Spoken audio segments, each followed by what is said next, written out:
नमस्कार, Amar Ujala the bonus में आपका बहुत बहुत स्वागत है। मैं हूं आपका दोस्त हर्ष शर्मा। सवाल लाख टके जो सवाल है बेसिकली इस समय कि मार्केट में आगे क्या होगा, कौन से स्टॉक्स हैं जिसको आपको अपने रडार पर रखना चाहिए, हर एक चीज़ पे चर्चा करेंगे और साथ ही आपको मार्केट का पर्सपेक्टिव भी दे सके कि इन खबरों में यहाँ पर जो है फुल ऑफ एक्शन, इनके स्टॉक्स में फुल ऑफ एक्शन देखने को मिल रहा है। कहते हैं कि सर जहाँ रिटेल पार्टिसिपेशन ज़्यादा घुस जाता है उस स्टॉक की चलने की जो वो है ताकत वो कम हो जाती है। हमने देखा सुज़लॉन की स्थिति, हमने देखा यहाँ पे बजाज हाउसिंग फाइनेंस की स्थिति, यहाँ पर और भी बहुत सारे स्टॉक रहे। अब एनटीपीसी ग्रीन है, बहुत सारे स्टॉक हैं। क्या इन तमाम जो स्टॉक्स होते हैं जहाँ पर रिटेल पार्टिसिपेशन ज़्यादा हो जाता है तो क्या एक समय के हिसाब से सर यहाँ पे निकल जाना चाहिए, प्रॉफिट बुक कर लेना चाहिए या फिर रुकना चाहिए? यहाँ पे जिस थीम की जो आप बात कर रहे थे अभी, थीम के लिहाज से देखिए, मैं आपको हर चीज यहाँ पर बहुत स्ट्रांग सच्चाई बताने की कोशिश करता हूँ, फिर से समझिएगा। पहली बात है कि ये जो स्टॉक्स है ना, जो आपने जितने भी स्टॉक्स की बात करी, इनमें एक कॉमन चीज आपको नजर आएगी। कॉमन चीज ये है कि ये ना गवर्नमेंट के अनाउंसमेंट पे लोगों को लगता है कि जिसको गवर्नमेंट ने हाथ रख दिया वो सब अच्छे हैं, चाहे उनके फंडामेंटल अच्छे हो या ना हो। पहला। दूसरा, इन्वेस्टर को कब अच्छा लगता है? इन्वेस्टर को तब अच्छा लगता है जब ये स्टॉक 100 रुपए से के आसपास होते हैं, 50 रुपए के होते हैं, 20 रुपए के होते हैं, तो लोगों को लगता है यार बढ़िया है, क्या फर्क पड़ जाएगा, चलो निवेश कर लेते हैं।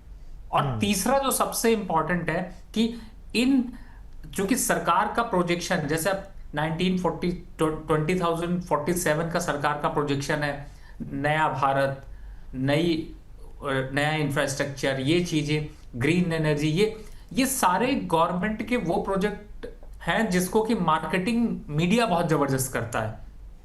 तो लोग उसको ना उसमें उलझ जाते हैं और लोगों को लगता है कि यही सब कुछ निवेश के लिए अच्छा, और इसीलिए इन स्टॉक्स पे बिना सोचे, बिना जाने, बिना फंडामेंटल समझे रिटेलर अपने आप खरीद लेता है। क्योंकि पहला क्या, वो उसका क्राइटेरिया क्या है? सिंपल, सरकार बात किसकी कर रही है?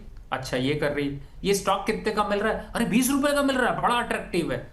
ये जो अगर चीज है ना, अगर इस तरीके से निवेश करते हैं तो शेयर में प्रॉफिट नहीं होता और इसीलिए रिटेलर बढ़ते चले जाते हैं। और जब रिटेलर बहुत बढ़ जाते हैं तो प्रमोटर को बहुत मजा आता है। वो सोचता है अब स्टॉक को जब चाहे तब नीचे ले जाओ, जब चाहे तब ऊपर ले जाओ, और इन्वेस्टर हमेशा फंसा रहता है। मेरे हिसाब से आपको बहुत सोच समझकर फंडामेंटल फैक्टर को एनालाइज करके ही आपको निवेश करना चाहिए। सुज़लॉन पे मैंने अब उसके हिसाब से मैंने अपनी स्टडीज बदली, रिसर्च बदली और उस टाइप के स्टॉक ढूंढने लगा। जैसे सुज़लॉन की मैं बात करूं, आपसे लास्ट विपुल जी थे, उनसे चर्चा हो रही थी। मैंने कहा मैं सुज़लॉन तभी लूंगा जब मुझे 38 और 35 के बीच में मिलेगा। 54 आ जाएगा मैं बेच दूंगा, मैं नहीं रखूंगा।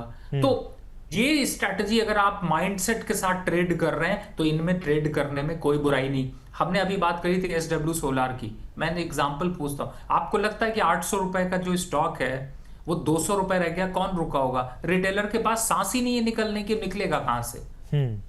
तो ये बहुत बड़ा फैक्टर है। मुझे ऐसा लगता है आप जब निवेश कर रहे हो तो आप फंडामेंटल फैक्टर को ज्यादा उम्मीद दीजिए, कोई ऐसे चीजों पे ध्यान मत दीजिए जिससे गवर्नमेंट की पॉलिसी या कोई चीज ऐसे चेंज हो तो उससे इंपैक्ट स्टॉक पर डायरेक्ट होता हो। बाजार में बेसिकली आज जो है हमने देखा एक नीचे खुला, फिर उसके बाद वापस ऊपर गया, फिर वापस नीचे आया। अप एंड डाउन का मूव साफ तौर पे देखने को मिला है। शायद बाजार भी इंतजार कर रहा है कि मंडे को जिस तरीके से जो है रात को मुलाकात होगी इस्लामाबाद में, अमेरिका के रिप्रेजेंटेटिव चले गए, अब इस्लामाबाद के आएंगे, वहाँ पर ईरान के आएंगे नहीं आएंगे, वो तमाम घटनाक्रम है। लेकिन अभी आपको बाजार कहाँ जाता हुआ सर दिख रहा है? कौन सी परिस्थितियाँ, क्या एक मोमेंटम वापस एक रैली जो है आपको दिखेगी यहाँ पर? क्योंकि 25,000 या फिर उसके आगे की स्थितियाँ, या फिर एक वापस जो है बैकफायर होता हुआ दिखेगा? देखिए, जब हम लोग ये शो स्टार्ट कर रहे थे उस समय मार्केट चल रही थी 24,470 और 460 के पास। अब चल रहा है इस समय 24,385, धीरे धीरे करके साफ होता हुआ नजर आ रहा है। मैं यही कह रहा था कि निफ्टी अपने रेजिस्टेंस पर आ रही है तो यहां प्रॉफिट बुक करना जरूरी है। और जहां तक लेवल्स डाउन साइड की बात है, मैं फिलहाल फ्रेश बाय करना अवॉइड करूंगा। 25,000 का लेवल अगर आ जाएगा तो और स्टॉक्स निकाल दूंगा जो मेरे पास हैं। लेकिन ट्रेडिंग के लहजे से वापस से 23,800 का वेट करना ज्यादा समझदारी होगी। एक गौरव त्यागी जी का सवाल लेता हूँ। कह रहे हैं नमस्ते सर जी, पावर ग्रिड के ऊपर ये पूछना चाह रहे हैं। 318 के इन्होंने जो है भाव पे ले रखे 200 शेयर्स, कह रहे हैं क्या करना चाहिए? देखिए 318 पहली बात है कि इसका मतलब है सर, या तो आप इस चैनल पर नए हैं और दूसरी जगह पे आप अच्छे से मजा लेकर आए हैं, या फिर मुझे लगता है कि आप प्रोग्राम देखते हैं जरूर लेकिन सुनते नहीं है, क्योंकि इसकी रिकमेंडेशन तो सर 300 295 पे है। अब 318 पे जो बाय करेगा वो क्या रेंज ले लेगा, 330 35 पे तो प्रॉफिट बुकिंग आ जाएगी। तो फिर आप इसके रिवॉर्ड रेशियो पे ऐसी जगह बैठे हैं जहां एक तरफ कुआं दूसरी तरफ खाई है, मजा दोनों में गिरने में ही आएगा आपको। तो मुझे ऐसा लगता है कि this is not right level to enter और होल्ड। अगर आपका 3 साल 2 साल का नजरिया है तो बहुत अच्छा है, लेकिन अगर आपका नजरिया इंट्राडे ट्रेडिंग का है तो बिल्कुल अच्छा नहीं है। ठीक है सर। एक हमारे दर्शक हैं वो रोज़ाना हमारे साथ जुड़ते हैं सर, एचडीएफसी बैंक के ऊपर आपसे सलाह जानना चाह रहे हैं। यहाँ पे देखिए निवेशकों को भी इंतज़ार था कि भाई आए नतीजे, और वो नतीजे आए, उसके बाद मार्केट ने भी जिस तरीके से रिएक्ट किया है स्टॉक के ऊपर, अगर नतीजों को हम लोग देखें यहाँ पर तो बहुत कुछ निकल कर सर आया नहीं है। ये ज़रूर है कि हाँ, एक अगर आप यहाँ पे देखें प्रॉफिट के हिसाब से तो वो एक हल्की बढ़त दिखी, प्रोविजनिंग में जो है खास तौर पे काफ़ी अच्छा खासा यहाँ पे जो है गिरावट आई है, 3,993 करोड़ से घटकर करीब 2,609 करोड़ पर आ गया है यहाँ पे। और यहाँ पे अगर आप देखें डिपॉजिट ग्रोथ भी मजबूत है यहाँ पे। इसके अलावा लोन ग्रोथ जो है वो काफ़ी बेहतर दिख रही है, और गाइडेंस जो है वो काफ़ी निकल कर बेहतर आई है। लेकिन जो श्रीधर जगदीशन जी जो हैं, जो कि कंपनी के सीईओ हैं, बेसिकली उनकी तरफ से ये साफ तौर पे कहा गया है कि भाई के मिस्त्री जो हैं वो एक बेहतर विकल्प आगे के लिए भी साबित हो सकते हैं। पे अतनु चक्रवर्ती को लेकर मार्केट जो था वो क्लियरेंस चाह रहा था कि भाई क्लैरिटी दीजिए, आखिर हुआ क्या, क्यों आखिर उन्होंने इस तरह के एलिगेशंस लगाए, तो उसके ऊपर कुछ निकल के नहीं आया। आपकी सलाह क्या एचडीएफसी बैंक में खरीदारी की होगी? क्या ये वापस वेल्थ क्रिएट करता हुआ दिखेगा? क्योंकि बहुत सारे ब्रोकरेज ने तो सर 1200-1300 तक के टारगेट्स दे दिए हैं इसको। देखिए हर्षी, हर एक स्टॉक का ना बाय करने का एक सही टाइम होता है। और अगर मैं एसडीएफसी को देखूं तो एसडीएफसी में जो अभी भविष्य दिखाई देता है वो थोड़ा दूर का दिखाई देता है। यानी कि अगर आप एसडीएफसी में साल भर 2 साल वाले निवेशक हैं तो this is a good level, बहुत अच्छे लेवल्स हैं, आपको जरूर निवेश करना चाहिए। लेकिन अगर आप छोटे मोटे ट्रेडर हैं कि आप थोड़ा लेके मोटा बनाना चाहते हैं, फिर छोटा लेके छोटा दे करके मोटा लेना चाहते हैं, इस टाइप की अगर एक्टिविटी कर रहे हैं तो वेट फॉर 765 टू 750 लेवल्स, वो बेस्ट लेवल है। वहां पे जब भी खरीदेंगे प्रॉफिट पे हमेशा रहेंगे। अगर लॉन्ग टर्म ट्रेडर है तो ये लेवल्स भी अच्छे हैं। मुझे 950 इमीडिएट बेसिस पर दिखाई देता है। अच्छा, 950 जो है इमीडिएट बेसिस पे दिखता है। तो सर अगर लॉन्ग टर्म का नजरिया कोई 2 से 3 साल लेके चल रहा है तो फिर क्या खरीदारी की जा सकती है? जी बिल्कुल, यहाँ पर अगर लॉन्ग टर्म नजरिया है तो आप खरीदारी करके चल सकते हैं। और जैसा मैंने बताया कि 6 महीने से ज्यादा का नजरिया रखेंगे तो खरीदारी करने में भी ज्यादा अच्छा मजा आएगा। ठीक है सर। एक दर्शक है हमारे रमेश गुप्ता जी, एनएमडीसी पर आपका व्यू जानना चाह रहे हैं। गुप्ता जी, एनएमडीसी में क्या करना चाहिए? देखिए हर्षी, आप मुझे बहुत अच्छे से जानते हैं, मैं बहुत पर्टिकुलर स्टॉक्स लेकर चलता हूँ। इस स्टॉक को मैं 72 से बाय करके चल रहा हूँ, 84 तक भी बाय कराया है, बट आजकल मैं प्रॉफिट बुक कर रहा हूँ, तो मैं इस समय बिल्कुल बाय की रिकमेंडेशन नहीं दूंगा। वैसे मेरा टारगेट 95 का था, लेकिन पार्शियल 70% पोजीशन यहाँ पर लॉक करने में ज्यादा समझदारी है। Just book in the profit, अगर है आपके पास, अगर नहीं है तो ट्रेन बहुत दूर जा चुकी है, पकड़ने की कोशिश मत करिए। अच्छा सर, लेकिन एक चीज़ मैं आपसे समझना चाह रहा था, क्योंकि देखिए घरेलू स्टील की जो कीमतें हैं वो 4 साल के बाद जो है वो बढ़नी शुरू हुई है यहाँ पे, और जो सेफगार्ड ड्यूटी सरकार की तरफ से लगाई गई थी वो काफ़ी एक जो है स्ट्रॉन्ग मोमेंटम दिखाती है। कच्चे माल को लेकर यहाँ पर जो है, या फिर जैसे आयरन ओर हो गया या फिर कुकिंग कोल हो गया, उसकी कीमतें और बढ़ने की उम्मीद है। तो इस लिहाज से कैसे देखे जाना चाहिए इस पूरे सेक्टर को सर? क्या आपको लगता है अभी भी इसमें कुछ जान बाकी है यहाँ पर? देखिए हर्ष, बड़ा आपने स्ट्रॉन्ग फंडामेंटल सवाल बड़ा इजी तरीके से पूछ लिया, क्योंकि जिसका कि आंसर थोड़ा टफ है। जी सर। और आंसर को अगर मैं आपको बताऊं तो देखिए, मैंने आपको एनएमडीसी में रुकने को क्यों बोला, क्या है, देखिए हर स्टॉक की ना एक अपनी चाल है। जैसे एग्जांपल के लिए मैं आपको बताऊं, आप जिंदल स्टील देखिए तो आप उसकी चाल डिफरेंट पाएंगे। आजकल 1200-1300 रुपए के पास, 1300 के पास घूमता हुआ नजर आ रहा है।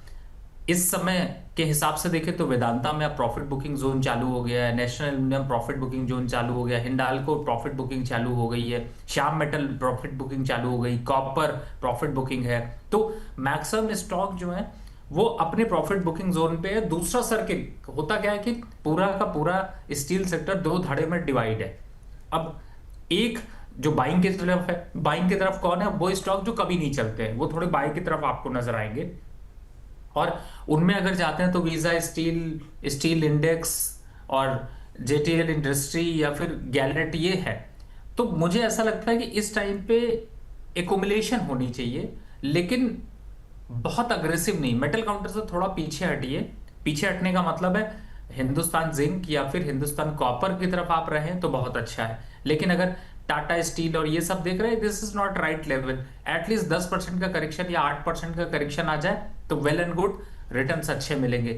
पूरे कंपैरिजन करें तो गैलेट करके एक स्टॉक है, वो थोड़ा अच्छा लग रहा है। 870 पे 1000 रुपए तक हो जाएगा। बाकी स्टील सेक्टर को अगले 2 वीक के बाद या 1 वीक के बाद रिव्यू करेंगे। तब तक के लिए जस्ट वेट एंड वॉच। ठीक है सर, बहुत आसान भाषा में आपने पूरे अच्छे से हमारे दर्शकों को इस पर क्लैरिटी दे दी। एक दर्शक है हमारे सोमनाथ जी, कह रहे हैं यथार्थ हॉस्पिटल के ऊपर सर आपकी राय क्या रहेगी? यहाँ पर पिछले कुछ समय में हमने देखा कि सर इसमें एक रौनक आई थी, हालांकि दबाव तो सब स्टॉक्स में रहा युद्ध के चलते, लेकिन प्रमोटर जो है करीब 55% के आसपास है कंपनी के पास। अगर हम लोग कैश ऑपरेटिंग हिसाब से देखें तो वो भी काफ़ी दिखता है, बेहतर दिखता है। आप कैसे देख रहे हैं, इन्वेस्टिंग के लिहाज से है ये स्टॉक या नहीं सर?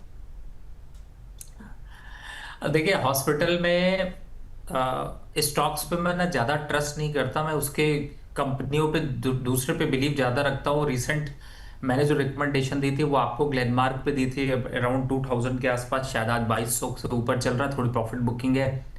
औरो फार्मा पे दी थी, सन फार्मा पे दी थी। मुझे लगता है दिग्गज की तरफ रहे। लेकिन जहां तक बात आपकी यथार्थ की, अगर पोजीशन है तो मैं कंटिन्यू करना चाहूंगा।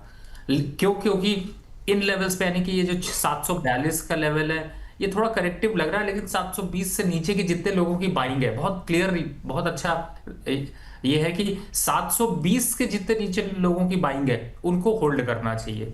और जितने उससे ऊपर हैं उनको यहां पर अब बिल्कुल एवरेज नहीं करना चाहिए। कितना आएगा? 800 आ जाए, मैं हाथ जोड़ के कहूंगा यथार्थ बाबा। ये तो हो गया। ठीक है, अच्छा लेकिन एक चीज़ बताइए सर, क्योंकि बाबा ये कहते हैं भाई जिस तरीके से हम जो है कई तरह की बीमारी, क्योंकि अब मान लीजिए डायबिटिक के मामले में हम सबसे ऊपर हैं यहाँ पर, या फिर हम हार्ट की डिजीज़ है यहाँ पर, हमारा देश कितनी तेज़ी से हम लोग देख रहे हैं, नंबर ऑफ़ केसेस बढ़ते हुए देख रहे हैं यहाँ पे। जंक फूड हम लोग देख रहे हैं, कोई किसी तरीके की कोई रोक टोक नहीं, जैसा चल रहा है वैसा चल रहा है। तो इस तरह की जो स्थितियाँ बनती हुई दिख रही हैं, ऐसे में हॉस्पिटल ही याद आते हैं आखिरी में। तो जहाँ पर एक ये इस तरह की स्ट्रेंथ दिख रही है, तो सर आप वहाँ से क्यों दूरी बनाने की वजह देते हैं? क्या लॉजिक है सर इसके पीछे का? देखिए, हॉस्पिटल का जो चेन चलाते हैं या जो हॉस्पिटल के स्टॉक्स है ना, उनमें मुझे बहुत बड़ा प्रॉफिटेबिलिटी नहीं दिखती, और उस पर गवर्नेंस का बहुत बड़ा फैक्टर होता है। जी मैं कुछ टॉपिक्स सिर्फ अपने इन्वेस्टमेंट के हिसाब से ही R&D करना चाहता हूँ, मेरा कोई कमेंट नहीं है। लेकिन जो मैंने बात बोली है ये बहुत इम्पैक्ट करती है, क्योंकि आप कौन सा किस तरीके से वहाँ का मैनेजमेंट है, और हॉस्पिटैलिटी पे मैनेजमेंट का बहुत बड़ा फर्क आ जाता है।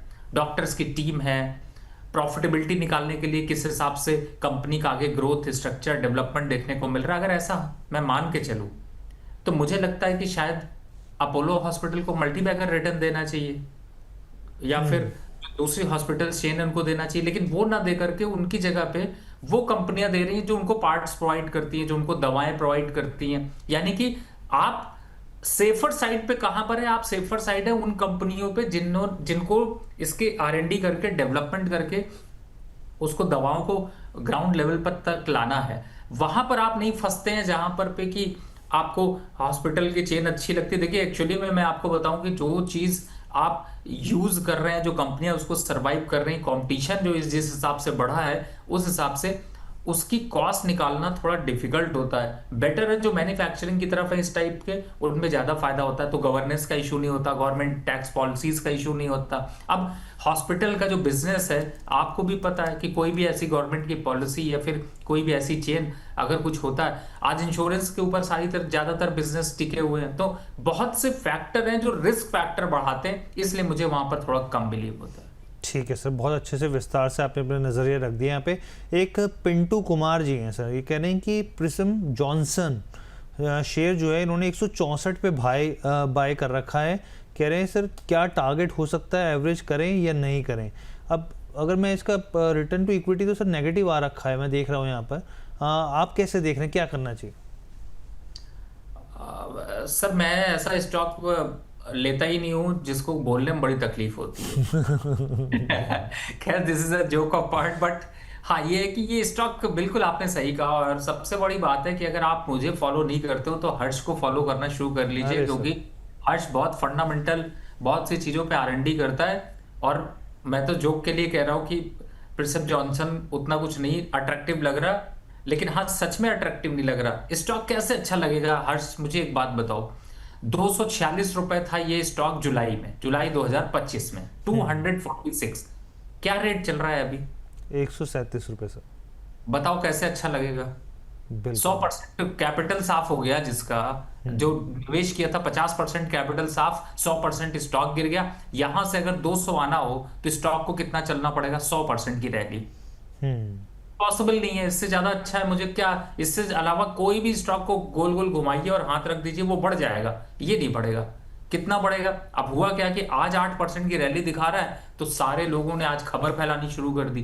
अब आप खरीद लीजिए, फंस जाइए, वापस 2 दिन बाद 120 पे पड़ा होगा तो आप पूछेंगे नहीं। तो ऐसे चीजों से दूर रहिए, बहुत रिस्की होते हैं ऐसे कमेंट करना। बहुत प्यार भी मिलता है, कई बार कंपनियों के प्यार मिलते हैं, लोगों के प्यार मिलते हैं, लेकिन इंपॉर्टेंट ये कि पैसा कहाँ बन रहा है, जी वहां नहीं। बिल्कुल सर। लेकिन एक बात है आपकी कि भले ही कुछ लोग कहें कि रवि सर कड़वा बोलते हैं, लेकिन सच बोलते हैं। बात कड़वी जो होती है वो बुरी लगती है, लेकिन भले के लिए होती है, फ़ायदे के लिए होती है। तो ये रवि सर से सीखना चाहिए यहाँ पर। और बात यहाँ पे सही है, रिटर्न ऑन इक्विटी बहुत देखिए, अब नेगेटिव है। डेट टू इक्विटी देखिए, तमाम जो फंडामेंटल्स आप देखेंगे तो वो आपको दिख जाएगा, अपने आप पता चल जाएगा आपको यहाँ पर बहुत सारी चीज़ों को लेके। अब सर आपके रडार पर कौन से ऐसे स्टॉक्स हैं जो आपको लगता हो कि भाई अब, क्योंकि हमने देखा कि पूरी सोलर थीम चलती हुई दिखी है सर, बहुत सारे ऐसे थीम हैं। पिछले हफ्ते हमने देखा कैपिटल मार्केट्स चलते हुए दिखे, हालांकि अभी नंबर्स आने बाकी हैं बहुत सारी कंपनियों के, बीएससी के और भी कई कंपनियां, एएमसीज के नंबर्स आए हैं कुछ यहाँ पर। आपके नज़र में कौन सी थीम है जो आपको लगता है अब इस हफ्ते प्ले हो सकती है यहाँ पर, या फिर शॉर्ट टर्म के लिहाज से, या फिर कौन से स्टॉक स्पेसिफिक है जहाँ जाना चाहिए? हर्ष बड़ा तुमने बहुत टफ सवाल पूछ लिया है, क्योंकि इस समय मार्केट पे सच बताओ तो 24,500 पे ना मैं कुछ भी खरीदने से पहले ना, मैं खरीदने की सोचता तो हूँ लेकिन फिर ना मुझे डर लगने लगता है। और सच बताऊं तो मैं जिन स्टॉक्स को मैं इतने दिन से अभी पकड़ कर रखा था, वो बास्केट आपको जैसे ही बोलूंगा शायद आप तुरंत ही बता देंगे।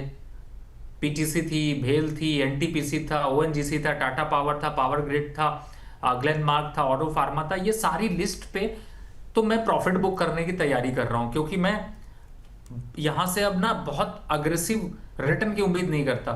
लेकिन आपकी बात सही है, क्योंकि सब लोग हर समय मार्केट पे देखते हैं कुछ खरीदने के लिए, कुछ लेने के लिए। तो मेरा जो पहला स्टॉक अभी आजकल चल रहा है वो मैंने लिया है आरईसी लिमिटेड।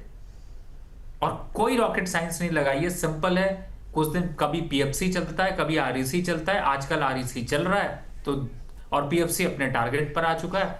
ये भी अभी 450 तक जा सकता है। रिस्क रिवॉर्ड रेशियो अच्छा लग रहा है, तो मुझे लगता है इसको पकड़ के खींचना चाहिए, थोड़ा सा चलना चाहिए, इसका थोड़ा सहारा लेना चाहिए। तो मैं यहां पर थोड़ा फोकस कर रहा हूं। दूसरा स्टॉक है बैंक ऑफ बड़ौदा। वैसे तो मेरी पहली चॉइस जो थी वो थी एसबीआई, लेकिन मैं दूसरी चॉइस पे जा रहा हूं, तो मुझे बैंक ऑफ बड़ौदा पसंद आ रहा है। अब क्यों? क्योंकि एसबीआई ऑलरेडी निकल चुका, आज जब हम शो कर रहे हैं तो थोड़ी ट्रेन मिस हो गई है। लेकिन ऐसा नहीं है कि कुछ मिस नहीं हुआ, कोई बैंक मिल जाएगा। तो यहां पर मैं जा रहा हूं बैंकिंग की तरफ, बैंक ऑफ बड़ौदा, और दूसरे बैंक की तरफ जिसको कैनरा बैंक। कैनरा बैंक को आज मैंने रिवाइज किया है। पहले मैंने इसकी रिकमेंडेशन ली थी 135 पे, आज चल रहा है 145। मुझे ऐसा लगता है अभी और चलने के आसार हैं, 170 तक जा सकता है, यहां पर ले रहा हूं। तो इस पे भी आप एकोमुलेशन करके चल सकते हैं। तो स्टॉक की लिस्ट बहुत है। सेक्टर अगर देख रहे हैं तो बैंकिंग और ऑयल मार्केटिंग कंपनीज, इनकी तरफ फोकस कर सकते हैं। अच्छा सर, ऑयल मार्केटिंग कंपनीज की तरफ फोकस करना चाहिए? बिल्कुल करना चाहिए। देखिए मैं काफी हद तक, जैसे मैं आपको कुछ स्टॉक्स बताऊं, जैसे अभी आपने गेल चलाया था 150 पे मिल रहा है, कुछ ना चल, कुछ नहीं करे, 2-3 साल तक पड़ा रहने दे तो 6% का एफडी रिटर्न, और साथ में स्टॉक 175-80 आ गया तो भी आपको दोनों साइड से, वो कहते नहीं इधर चले तो घी है, इधर चले तो हलवा है, दोनों खाइए आराम से। तो वही हाल है। तो इस टाइप के स्टॉक्स बहुत दिखाई देंगे आपको ऑयल मार्केटिंग कंपनीज में। ठीक है सर, तो ये जो है यहाँ पर एक तो सर पीएफसी और एक आपने कैनरा बैंक दिया, दो जानकारी दी सरकारी जो है यहाँ पे स्टॉक्स की।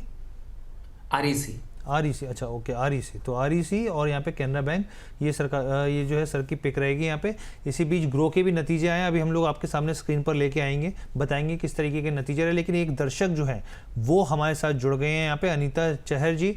मैम बहुत बहुत स्वागत है आपका, कोची से बोल रहे हैं आप? हाँ जी सर। ओके, कैसे हैं मैम, घर परिवार में सब ठीक है? हाँ सभी ठीक है जी मैम, बताएं अपना सवाल। सर। सर मॉस्टिक्स है और रिपोर्ट ऑफ थर्टर, मैम अगर हो थोड़ा जाए सरगम सर रिपोर्ट और मॉस्टिक्स। एक तो मॉस्टिक्स में 400 शेयर है। एक तो मॉस्टिप बताया मैम आपने, दूसरा स्टॉक कौन सा बताया? रिको ऑटो। अच्छा, रिको ऑटो, ओके। तो कौन से लेवल की बाइंग है आपकी? देखिए मॉस्टिप पे तो 170 के भाव पे आपने खरीदारी करी है ना? हाँ, और रिको ऑटो को 127। 127 की बाइंग है। अच्छा एक चीज बताइए, ये खरीदारी के फैसले आप ही लेते हैं? हाँ सर। चलिए, बहुत अच्छी बात है मैम कि आप देखिए घर भी संभालते हैं और इस तरह के फाइनेंशियल फैसले बड़े बड़े जो हैं वो आप ले रहे हैं, बहुत अच्छी बात है। अब आपके जो फैसले एक बार हम लोग सर से भी समझ लेते हैं कि क्या इसके आगे की दिशा दिख रही है स्टॉक्स की। यहाँ पर सर रिको ऑटो है, 127 के भाव पर इन्होंने खरीदारी करी है, अभी 116 पर चल रहा है। दूसरा शेयर भी एक बार हम लोग दिखा देते हैं यहाँ पर। तो यहाँ पर देखिए दो स्टॉक्स हैं, एक मॉस्टिप टेक्नोलॉजीज है, 170 के भाव पे इन्होंने खरीदारी कर रखी है। सर होल्ड करें या बेच दें, क्या करना चाहिए? मॉस्टिप की बात है, मुझे ऐसा लगता है कि पहले रिको ऑटो आपने दिखा दिया तो इसी को बता देता हूँ। जिस पे आप बोलेंगे सर उस पे दिखा देंगे हम लोग, बस आप आदेश कीजिए। देखिए मॉस्टिप मेरे हिसाब से बिल्कुल 200-210 के आसपास प्रॉफिट बुक कर लेना चाहिए। ज्यादा लंबा यहाँ पर एक्सपेक्टेशन नहीं होती, जब गिरता है तो रुकता नहीं, जब बढ़ता है तो थक जाता है। तो मुझे लगता है मॉस्टिप पर प्रॉफिट बुक कर लीजिए। रही बात रिको ऑटो की, अभी कंटिन्यू करिए। एवरेज करने के लिए 102 रुपए 103 रुपए के आसपास आता है, तो रिको ऑटो को एवरेज कर लीजिएगा, मॉस्टिप पे प्रॉफिट बुक कर लीजिए। अच्छा, मॉस्टिप पे प्रॉफिट बुक करने की यहाँ पर सर की तरफ से सलाह दी जा रही है, तो इस चीज़ का आप ध्यान रखिए। मैम आपके सवाल का जवाब मिल गया, संतुष्ट हैं आप?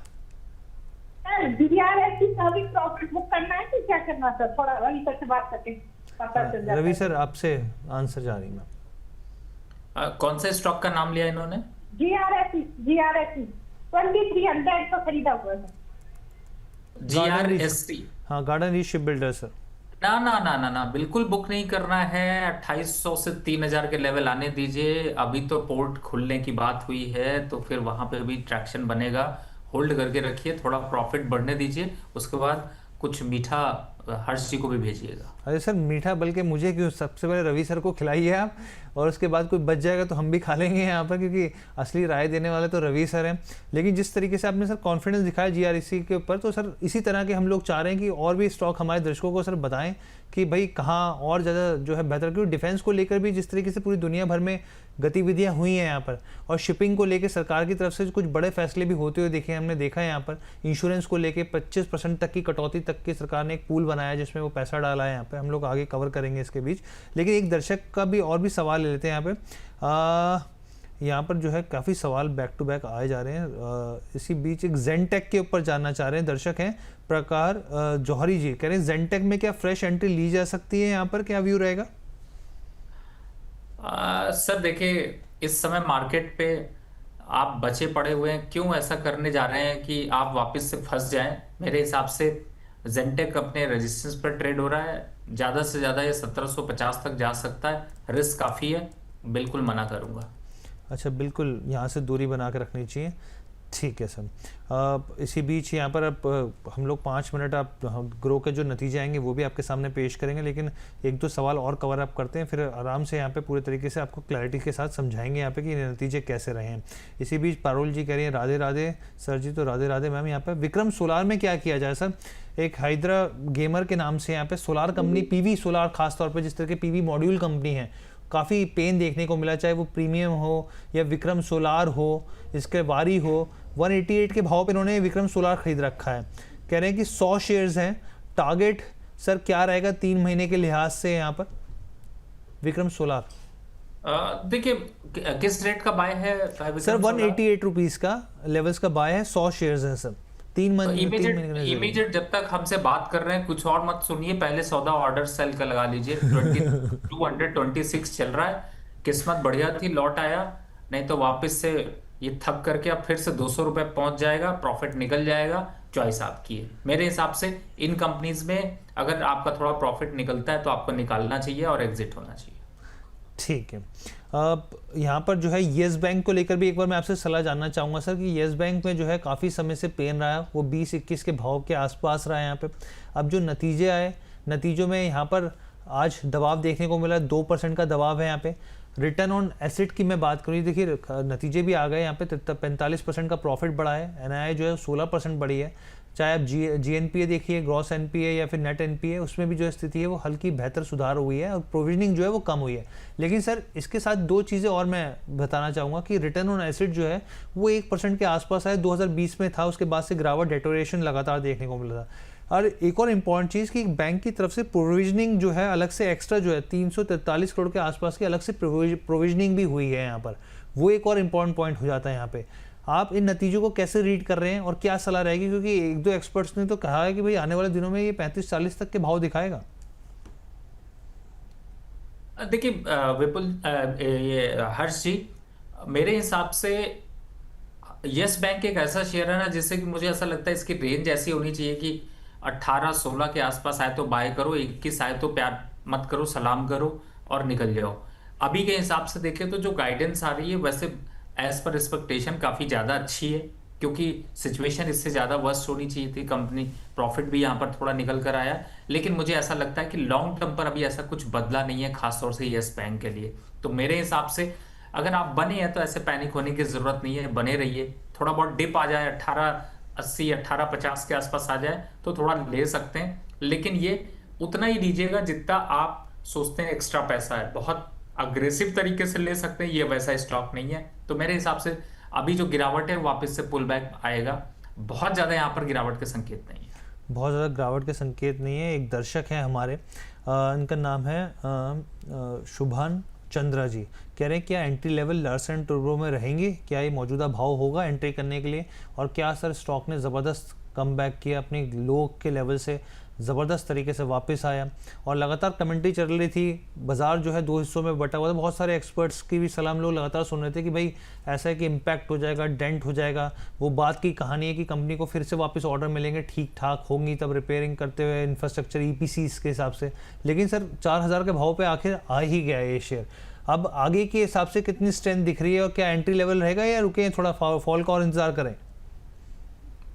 देखिए हर्ष जी, मैंने अभी आपको एक ये चूंकि निफ्टी का स्टॉक है और निफ्टी की तरफ ध्यान दें तो आपको लगेगा कि 24,500 बाय लेवल नहीं है। तो यहां पर उस लॉजिक से अगर देखा जाए तो रुकना चाहिए। कहां पर बाय करना चाहिए, चार्ट का सजेशन देखें तो 3600 बताता है, यानी वो भी 400 पॉइंट नीचे जाता है। तो अब लकी विनर्स हैं जो वो मेरे हिसाब से प्रॉफिट बुक कर लेना चाहिए। 3700 से 3650 ये लेवल वापस आ जाएंगे, खरीद लीजिएगा। तो फिर अच्छी चाल समझने के लिए बोनस से बोनस तो लेते ही रहिए। तो मतलब सर अभी एंट्री नहीं करनी है इनको? बिल्कुल भी नहीं। ठीक है, अभी यहाँ पे फिलहाल के लिए दूरी बना के रखिए, और जिन्होंने यहाँ पे लगाया था, गिरावट में मौका कमाया था, तो वो जो है वो प्रॉफिट बुक कर सकते हैं। रवि सर की यहाँ पर सलाह रहेगी।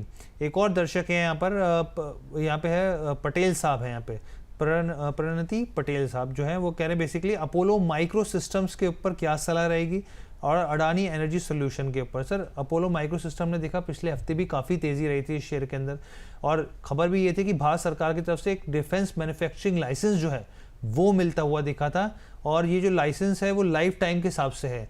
इसके अंदर अगर हम लोग देखें यहाँ पे तो डिफेंस सिस्टम के निर्माण, जो हाई एंड निर्माण होते हैं यहाँ पे, टेस्टिंग की जात है, और बहुत सारी चीज़ें हैं इसके अंदर, जैसे कि टॉर्पीडो और एरियल बम। तो इस तरह की जो चीज़ें हैं, बहुत सारे सिस्टम्स को लेकर, जो मैन्युफैक्चरिंग को लेकर, लोकेशन को लेकर, रडार को लेकर, तो ये तमाम खबरें जो है स्टॉक का काफ़ी असर डालते देखा। आज भी जो है 2% 1.5% की टेरिटरी में दिख रहा है यहाँ पे पॉजिटिव। आप कैसे देख रहे हैं अपोलो माइक्रो सिस्टम में, और स्ट्रेंथ है भी सर स्टॉक के अंदर, रुकना चाहिए यहाँ पर? देखिए अभी फिलहाल 287 रुपए चल रहा है। अगर आप रिस्क नहीं लेना चाहते तो प्रॉफिट बुक कर सकते हैं, लेकिन अगर रिस्क और लेना चाहते हैं तो 330 तक के वेट कर सकते हैं। 330 सर, 330 का भाव आ सकता है? जी बिल्कुल, यहाँ पर लग तो ऐसा रहा है कि 330 का मोमेंटम आ जाएगा। ठीक है सर। इसके अलावा इनका एक सवाल था सर अडानी एनर्जी सॉल्यूशन के ऊपर, एनर्जी स्टॉक्स के ऊपर तो हम लोग लगातार चर्चा कर ही रहे हैं यहाँ पर, तो आप इसको कैसे देख रहे हैं एनर्जी, यहाँ पे अडानी एनर्जी को? देखिए, अडानी एनर्जी को अगर मैं देखता हूं तो फिलहाल तो मोमेंटम यहाँ पर सभी का पॉजिटिव है। और चार्ट को पे भी अगर देखेंगे तो आपको 1350 तक अभी लेवल जाते हुए नजर आएंगे। तो मेरे हिसाब से जो मोमेंटम है उसको यहाँ पर अभी वेट करना चाहिए कैश कराने के लिए। लेकिन हाँ, अदानी के कुछ स्टॉक्स हैं जिनमें कि शायद आपको उतना ट्रैक्शन नहीं दिखेगा, लेकिन अदानी एनर्जी अभी आप यहाँ पर होल्ड करके चल सकते हैं। होल्ड करके चल सकते हैं, ठीक है। एक और दर्शक है, फिर मैं उसके बाद आऊँगा यहाँ पर नतीजों के ऊपर। कुछ नतीजे भी आते हुए दिख रहे हैं मार्केट के दौरान यहाँ पर, और क्यूपिड के ऊपर सर ये कॉमिक करके हमारे एक दर्शक हैं, नमस्ते सर कह रहे हैं क्यूपिड या एनएलसी इंडिया में इन सभी में 15% प्रॉफिट है, बने रहें या फिर निकल जाएं? बड़ी अच्छी बात है, चलिए प्रॉफिट पे बैठे तो हैं 15% के। मेरे हिसाब से लॉक करना चाहिए एनएलसी इंडिया को। अभी मैंने थोड़ी देर पहले ही क्लाइंटों को बुक करने के लिए बोला है, तो फिर मैं ये भी चाहूंगा कि आप भी अगर बुक कर ले तो ज़्यादा अच्छा है। क्यूपिड ऑल्सो यहाँ पर प्रॉफिट बुक करना चाहिए। Wait for some 5 to 8% correction from the current level. 8% का करेक्शन अगर यहाँ से आता है तो बाय करेंगे, नहीं तो फिलहाल प्रॉफिट बुक करके शांति से बैठ जाएंगे। ठीक है सर। यहाँ पर जो है एक और जो है यहाँ पर सलाह आ गई यहाँ पे, सर बीएससी में क्या करना चाहिए यहाँ पे, बॉम्बे स्टॉक एक्सचेंज में? क्योंकि जो एएमसी के नतीजे आए, आप चाहे आनंद राठी की बात कर लीजिए या फिर दूसरी कंपनी की बात कीजिए, या आईसीआईसी प्रू को देखिए हमने, बहुत अच्छे नतीजे, बेहतरीन नतीजे रहे। क्योंकि अगर इस तरह से कंपनी को फ़ायदा हो रहा है तो जाहिर सी बात है एक्सचेंज भी इसके रडार पे आना चाहिए, एक्सचेंज को भी फ़ायदा मिलना चाहिए यहाँ पे। आज स्टॉक में भले ही दबाव है, अभी नतीजे जो आएंगे उसके ऊपर रिएक्शन देखने को मिलेगा। आप क्या मान रहे हैं बीएससी में अभी और मोमेंटम आ सकता है? देखिए, सही समय पे बोनस पे सवाल पूछा गया है। मैंने इसका प्रॉफिट 3500 रुपए पे बुक करा है, और ये कहूंगा कि सभी लोगों को यहाँ पर बुक कर लेना चाहिए। वेट फॉर 3000 लेवल, अगेन आएगा, आराम से आएगा, डोंट वरी, पैनिक नहीं है कुछ भी। आपको नीचे जाता हुआ नजर आएगा, वहां पे आता है तब आप बाय करिएगा। तब तक के लिए अभी वेट एंड वॉच। जी ठीक है। और इसी बीच हमारे एक दर्शक हैं दीपक जी, रुद्रपुर से, वो जुड़ गए हैं। दीपक जी कैसे हैं आप? सर मैं बहुत अच्छा हूँ सर, आप कैसे हैं? एकदम बढ़िया। दीपक जी क्या वहाँ का माहौल है, किस तरह की, मतलब यहाँ पे तो नोएडा एनसीआर में, दिल्ली में काफ़ी गर्मी बढ़ गई है। सर यहाँ पे भी सेम वेदर स्टार्ट हो गया है, गर्मी यहाँ पे स्टार्ट हो गई है। ठीक है सर। क्या सवाल है सर, कौन से स्टॉक है आपकी, कहाँ पोजीशन है? सर मेरा रवि सर से मेरा एक क्वेश्चन है जी। इनसे मैं ये करना चाहता हूँ रवि सर से कि मैं यूनाइटेड स्टेट में इन्वेस्ट करना चाहता हूँ, वो ज्यादा बेटर रहेगा या हिंदुस्तान जिंक? और मेरे पास ढेर से 200 शेयर्स हैं 76 रुपीज पे, 276 पे, तो उसमें बना रहे या उसको प्रॉफिट बुक कर लिया जाए? ठीक है Ravi sir, please answer sir. देखिए, फिलहाल अगर अभी यूनाइटेड स्पिरिट को देखें तो आपको अगर प्रॉफिट आ रहा है तो मैं ये कहूंगा कि बिल्कुल एक बार को यहाँ पर आप बुक कर लीजिए, सफिशिएंट है। थोड़ा बहुत और ऊपर आ सकता है 1330-35 तक, लेकिन क्या आप हाई पकड़ पाएंगे? मेरा सजेशन होगा एक बार को यहाँ पे बुक कर लीजिए, ज़्यादा अच्छा। ठीक है। राकेश सिन्हा जी कह रहे हैं डियर हर्ष, और डियर हर्ष के आगे कोमा डाल दिया उन्होंने। तो सर आगे जो भी आपका सवाल हो आप भेजिए प्लीज़, हम लोग ज़रूर लेंगे। एक हमारे प्राइम मेंबर है BTS आर्मी के नाम से, कह रहे हैं ओला के बारे में सर प्लीज़ कुछ बताइए। सर ओला बम का गोला बना सर पिछले कुछ समय में 22 के लेवल से, यहाँ पे जो है 22 के लेवल से घूमा वापस, और 39-40 के आसपास आकर रुक गया सर। स्थितियाँ और परिस्थितियाँ आगे की कैसी बनती दिख रही है?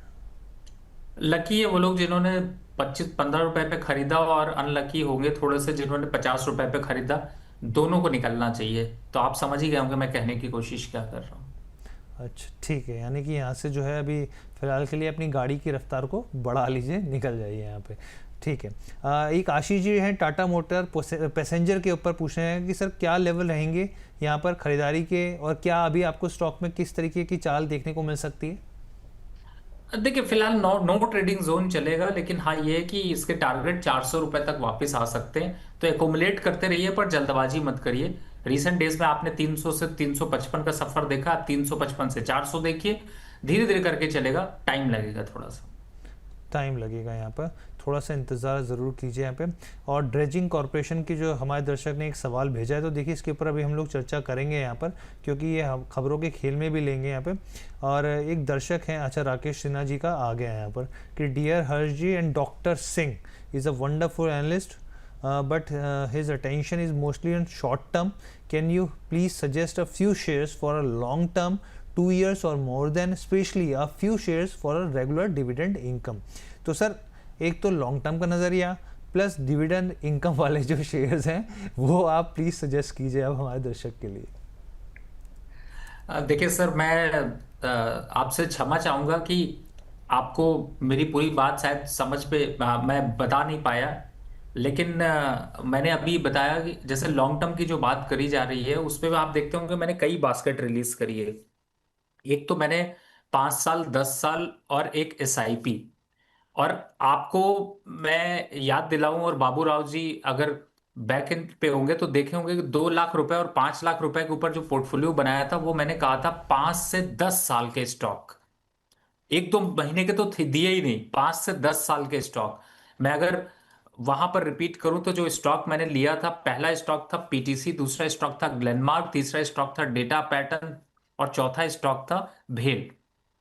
अब आ जाते हैं जो मैंने 5 लाख का पोर्टफोलियो बनाया था, थोड़ा स्टॉक ऐसे जो मिड कैप के थे, उस पे था Tata investment, Kirloskar brother, SAIL, GVT&D और पिस्टन, और एक और स्टॉक था सोना कॉम्स। सर ये लॉन्ग टर्म के हिसाब से स्टॉक है। अब आ जाते हैं SIP और डिविडेंड। सर सबको पता है गेल को जाना ही इसीलिए जाता है कि वो डॉक्टर रवि का डिविडेंड स्टॉक है, वेदांता डिविडेंड स्टॉक है, और खास तौर से IOC, मतलब इस टाइप के जो स्टॉक्स हैं ये डिविडेंड स्टॉक के लिए ही जाने जाते हैं। इन पे मुझे कोई इंटरेस्ट नहीं कि ये स्टॉक गिरे बढ़े, लेकिन डिविडेंड अपना फिक्स लॉक होता है। तो मुझे लगता है सर बास्केट यही है, बस आप लोग ऐड करते रहिए, अपने आप ही आपको डिफरेंस पता चल जाएंगे। ठीक है, तो यहाँ पे सर की तरफ से देखिए तमाम चीज़ें बता दी। यहाँ पे फंडामेंटली स्टॉक जो स्ट्रॉन्ग स्टॉक्स हैं वो डिविडेंड के लिहाज से यहाँ पर हैं। अब मुझे लगता है कि जिस प्यार से उन्होंने जो सवाल पूछा उनका जवाब जो है वो यहाँ पर मिल गया होगा। एक और दर्शक है यहाँ पर, और उसके बाद हम लोग थोड़ा खबरों के ऊपर और डिस्कस कर लेंगे। यहाँ पर जो है एगीज़ वोपैक टर्मिनल्स, इसके ऊपर हमारे एक दर्शक का सवाल है, पूछ रहे हैं सर क्या सलाह रहेगी यहाँ पे। तो एजीज वोपैक टर्मिनल जो है 199 के भाव पर है। सर कैसे देख रहे हैं इसको, स्टॉक को? क्या आपको लग रहा है ये एक बुलिश ट्रेंड दिखा रहा है RSI के हिसाब से, अगर देखें तो रिलेटिव स्ट्रेंथ इंडेक्स के हिसाब से? एक्चुअली में ये अगर आप देखेंगे तो हर से आज हाल फिलहाल में इस स्टॉक में थोड़ा ट्रैक्शन बना है, इसी वजह से ये लोगों के अट्रैक्शन पे भी आया है। बिल्कुल आप सही कह रहे हैं, मुझे भी यहाँ से थोड़ा सा भी अपवर्ड साइड मोमेंटम दिखता है, और इनफैक्ट छोटा मोटा नहीं 10 से 12% का मोमेंटम दिखता है। तो बिल्कुल मैं इसको होल्ड करना चाहूँगा। ठीक है, तो सर की यहाँ पे एक सलाह हो गई बिल्कुल कि किस तरीके से यहाँ पे आप होल्ड कर सकते हो। और भी बहुत सारे दर्शक हैं जो हमारे सवाल हैं और भेजे जा रहे हैं लगातार। ओला के ऊपर हम लोगों ने डिस्कस कर लिया, आप थोड़ा सा रिवाइंड करके देखेंगे तो आपको मिल जाएगा। एक है यहाँ पे और दर्शक कह रहे हैं रवि सर नमस्ते, यू आर अ जीनियस। तो सर आप है बॉन्ड एकदम जीनियस। इसके साथ ही इनका ये कहना है कि सर IRFC जो है 1570 क्वांटिटी है इनके पास 108 के भाव पर, एवरेज किया, होल्ड करूं, लॉस बुक करूं, एक महीने का इनका नजरिया है। नहीं सर, लॉस क्यों बुक करेंगे, हम प्रॉफिट बुक करेंगे। कभी ये भी सवाल में डालिए, और प्रॉफिट बुक करेंगे 135 से 145 के बीच में। एक्यूमुलेट करते रहिए, मस्त जगह पे ट्रेड हो रहा है, और अब सब चल चुके हैं, रेलवे की बारी भी आने वाली है। पिछले हफ्ते हल्का मोमेंटम ज़रूर आया है सर, कई कंपनी को ऑर्डर बुक जो है उसके बिना पे तेज़ी आई, लेकिन हाँ वो ज़रूर है कि कुछ समय के लिए होता है वो मोमेंटम, फिर वापस डाउनफॉल देखने को मिलता है। लेकिन रवि सर कह रहे हैं कि भाई अब रेलवे की बारी है, तो चलिए इंतज़ार रहेगा, और हमारे रेडार पर हैं। और रवि सर को तो हम लोग जब भी रिक्वेस्ट करते हैं वो आ ही जाते हैं हमारे साथ। एक दर्शक है कीर्ति गोयल जी, कह रहे हैं कि गुड लक में क्या प्रॉफिट बुक कर लिया जाए सर? गुड लक अभी और गुड लक बना रहेगा या फिर नहीं सर, अब निकल जाना चाहिए? देखिए जिस तरीके का ये स्टॉक का चाल है ना, उस हिसाब से तो मुझे ऐसा लगता है कि प्रॉफिट बुक कर लेना ही ज़्यादा अच्छा है। तो गुड लक से गुड लक ले लीजिए, ज़्यादा अच्छा है। अच्छा, गुड लक से गुड लक ले लेते हैं यहाँ पे जी। एक आखिरी इसमें बेसिकली जो सवाल है बेसिकली यहाँ गोविंद सिंह जी का, कह रहे हैं hi sir, transrail average करें क्या? 100 शेयर्स ले रखे इन्होंने 602 के भाव पर, क्या सलाह रहेगी आपकी? और एक और स्टॉक है, इन्होंने पूछा आस्क ऑटो के ऊपर। सर ये दो सवाल हैं, एक तो ट्रांस रेल एवरेज करें 100 इन्होंने 602 के भाव पे खरीद रखा है, एक आस्क ऑटो 480 के भाव पे खरीदा हुआ है। देखिए ट्रांस रेल को तो मैं एवरेज करना चाहूंगा 530 के आसपास, और आस्क ऑटो जो आपका है इसको अगर मुझे एवरेज करना है या फिर फ्रेश बाय करना है तो 432 430, तो आस्क ऑटो आसपास है लगभग, लेकिन दूसरा अभी थोड़ा सा दूरी पर है, थोड़ा और करेक्ट हो जाने दीजिए।